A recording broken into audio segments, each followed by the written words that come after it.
Sama Anda pegang ideologi, pegang prinsip, kemenangan pilkada dengan menghalalkan segala cara, itu bukan prinsip kami. Itu akan membuat partai ini ambruk. Saya sampai di situ setuju Pak Ahok. Tetapi begini, oke mungkin terminologinya bukan dihabisin, tetapi habis.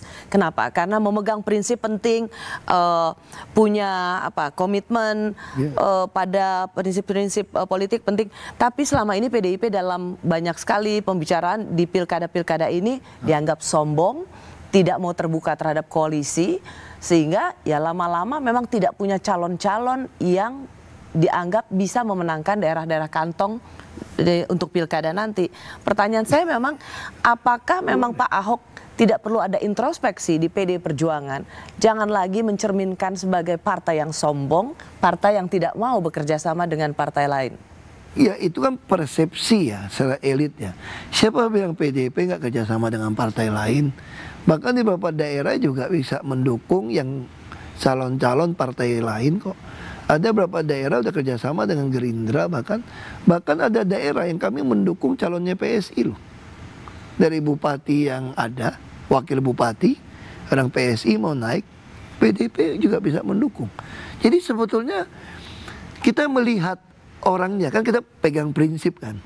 Kalau yang didukung nih bisa bagus untuk negara rakyat, itu bisa terjadi. Oke, katakanlah itu di beberapa daerah, tetapi bukan menjadi daerah pemenangan basis utama. Kita lihat di kandang Banteng, Jawa Tengah, Pak. Nggak, bener. Tidak ada satupun sekarang kita lihat nama dari PDIP yang moncer. Kalau dulu kan kita lihat banyak sekali. Tapi sekarang hampir bisa dibilang itu adalah calon-calon dari Kim. Tahu nggak kenapa? Kenapa? Karena seorang Rosi nggak mau masuk PDI Perjuangan. Coba kalau lu masuk PDI Perjuangan, jangan-jangan lu calon untuk Jawa Tengah lu atau di Sumut lu. Saya tahu sepatu yang harus saya kenakan. Nah, itu saya maksudkan. Jadi itu bukan bagian dari apa yang saya pahami untuk dikerjakan. Kita berharap banyak orang seperti Rosi, seperti saya gitu kan, yang tadi tidak suka di politik, yang merasa bukan sepatu kami, terpanggil. Karena partai ini butuh pelatihan kader yang terbaik. Hari ini harus kita akuin, kita kesulitan menentukan kader. Nah kalau dicap PDIP Perjuangan jadi sombong atau apa, saya tidak melihat itu suatu kesombongan. Atau kalau dianggap sombong pun, ya itu bagus. Saya sama kayak saya kan.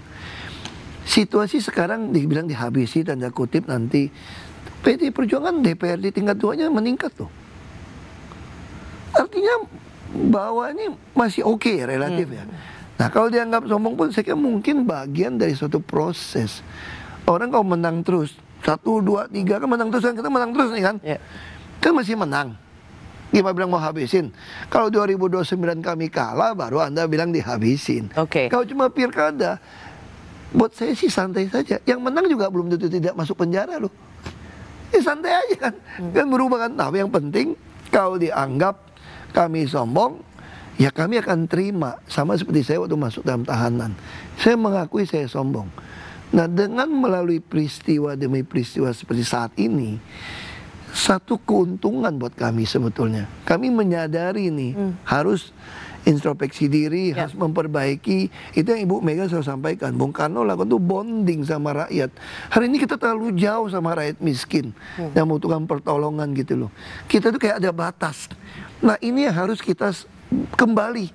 Karena kalau Pak Jarod saja mengatakan bahwa ini memang di pilkada ini koalisi Indonesia Maju yang memang perkatnya adalah Pak Jokowi itu gajah, dan PDIP ini dianggap melawan semut. Meskipun semut itu katanya bisa punya energi yang bisa menang.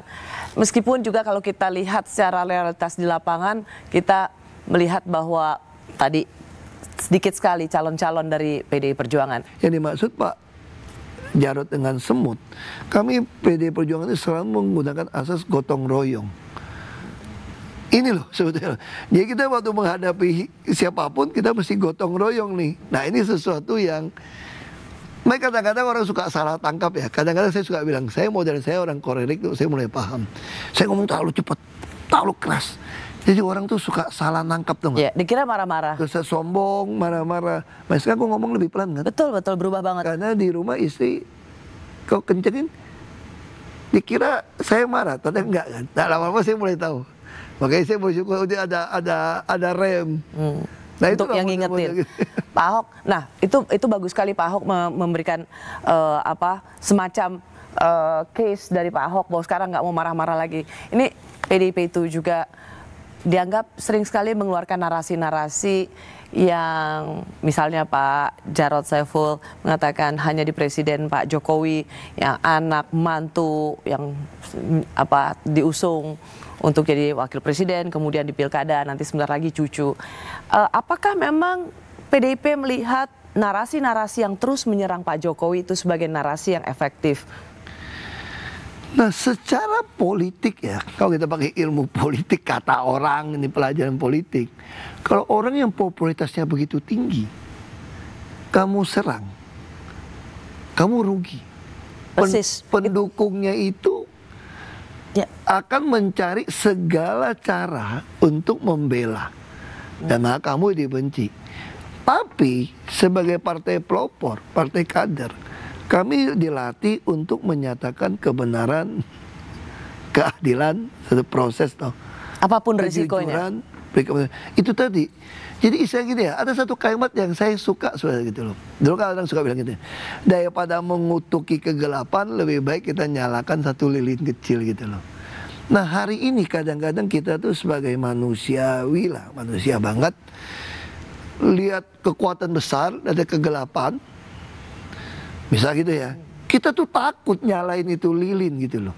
Karena kita pikir nggak ada guna. Kita lupa satu titik api itu, korek api pun nyala lilin tadi akan menerangi, menutupi semua kegelapan, tuh nggak? Tapi kadang-kadang, nah itulah saya kira prinsip-prinsip ini kita kan bebas ngomong, menyatakan kebenaran, keadilan, kita sampaikan fakta dari orang, hasil penelitian apa.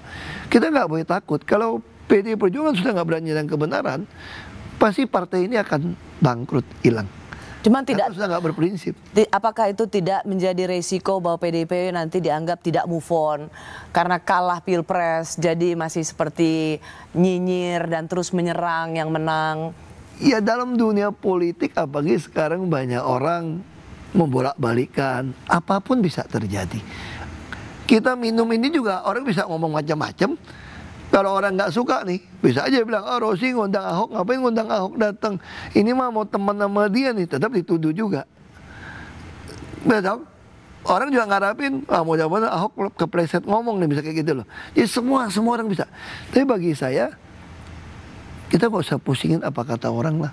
Yang penting, kita nyatakan kebenaran, fakta, dengan data yang ada. Soal orang pilih nggak pilih kan bagian dari edukasi tadi, orang kan bisa bertumbuh kan. Jadi kalau kita partai, Anda mulai takut orang tidak pilih, lalu mulai menyesuaikan, ada partai bunglon dong. Kalau partai bunglon nggak akan bertahan. PDI Perjuangan nggak mungkin bertahan sampai hari ini kalau dia adalah partai bunglon, pasti habis. Karena ikutin apa kata orang, yang denger juga belum tentu puas. Kita mau puasin siapa? Ada dua orang, kita ikut yang A, yang B juga belum tentu puas sama kita. Jadi nggak bisa ikutin prinsip aja. Nanti lama-lama A sama B akan sadar nih, oh iya ya, ternyata ini bener loh.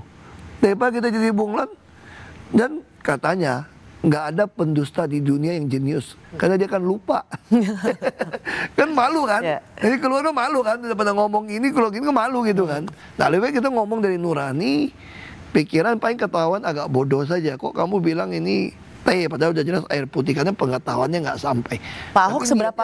Seberapa besar sesungguhnya ada yang disebut dengan misalnya rekonsiliasi nasional? Bu Mega selalu, PDIP selalu mengatakan tidak pernah ada masalah antara Bu Mega dan Pak Prabowo, pertemuan akan bisa diatur kapanpun. Apa pandangan Pak Ahok kan soal rekonsiliasi nasional? Sampaikan. Yang saya suka dari pemimpin bangsa yang saya kenal gitu ya, ada kesamaan di antara kita. Kita tidak ingin bangsa ini bangkrut. Kita tidak ingin rakyat itu miskin gitu loh. Ada kesamaan. Jadi di situ titik, kita boleh beda partai politik, beda cara, boleh kalah, tapi kita tidak pengen zero sum game gitu loh. Itu yang Ibu Mega sampaikan. Kita harus bantu nih Pak Prabowo nih. Bantu pemerintahnya. Dia terima nggak terima urusan kedua ya. Karena kita tidak ingin masalah global ini agak pelik loh. Dolar, betul. Jadi banyak hal kita harus bantu nyuarakan gitu loh, kayak gitu. Jadi saya kira Kita punya modal bangsa ini untuk rekonsiliasi.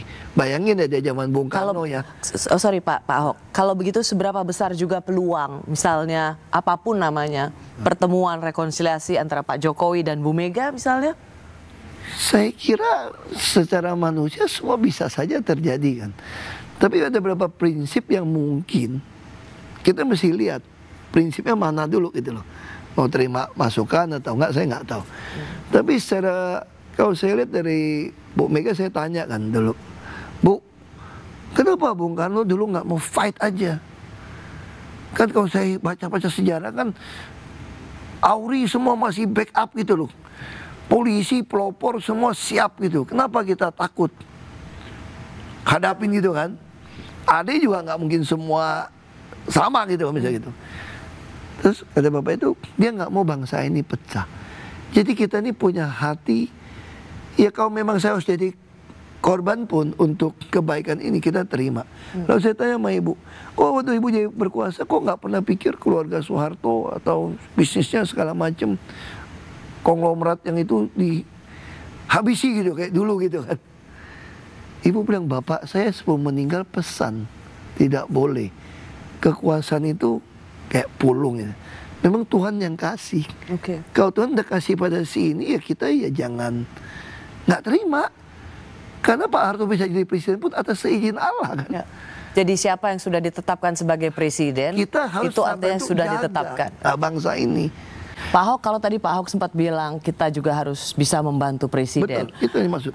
Orang kemudian punya semacam pertanyaan, apakah PD Perjuangan akan masuk dalam koalisinya Pak Prabowo? Nah, itu sebagai bagian dari DPP? Nah, itu saya tidak melihat itu ya waktu dalam Rakornas ya.